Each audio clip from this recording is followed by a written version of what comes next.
देखिए, अभी धनखड़ जी ने और विनय आर्य जी ने जो विषय कहा, उसी विषय को यदि हम आगे बढ़ाएं तो आज हम महर्षि दयानंद सरस्वती जी के 200 वर्ष पूर्ण होने पर यहाँ एकत्र हैं, तो निश्चित रूप से उन्होंने जो संकल्प किया था, उन्होंने जो एक दृश्य देखा था, उसे आज ईश्वर की कृपा से वह परिस्थिति आई है कि साकार होने की संभावनाएं दिख रही हैं।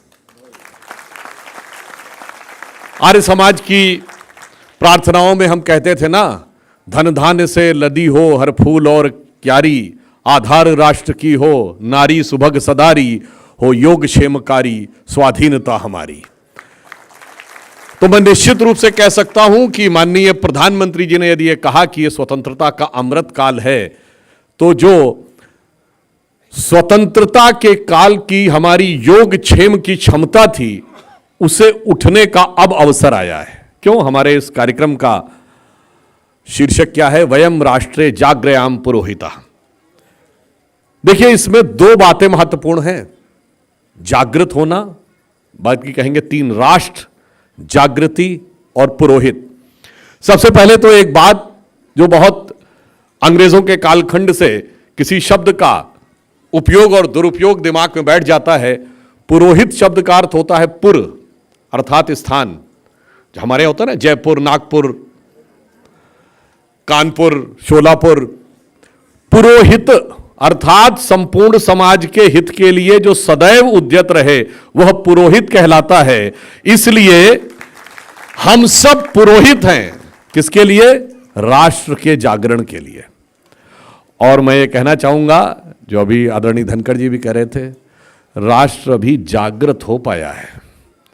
अभी दौड़ना तो छोड़िए, अभी जागृति आई है। सदियों की निद्रा से जो सुलाया गया राष्ट्र था, उसके अंदर जागृति पहली बार आई है। और बहुत सी आसुरी शक्तियां लगी हुई हैं कि दोबारा उसी मधोशी की निद्रा में सोते रहें। मगर हम सब का यह दायित्व है कि यह जागृति अगले चरण पर आए। जो राष्ट्र जागृत हुआ है, उसको हम कह सकें उत्तिष्ठ जागृत प्राप्य वारिण्य बोधयात, अर्थात अब वो राष्ट्र खड़ा हो और अपनी यात्रा के लिए आगे उद्यत हो सके। और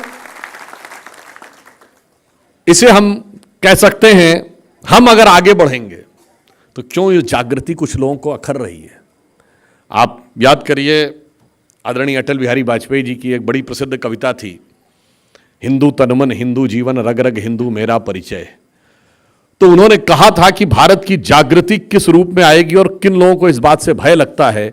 उन्होंने कहा था, मैं तेज पुंज तमलीन जगत में फैलाया मैंने प्रकाश, जगती का करके सर्वनाश कब चाहा कर लूं निज विकास। शरणागत की रक्षा की है मैंने अपना जीवन देकर, विश्वास नहीं यदि आता तो साक्षी है इतिहास अमर।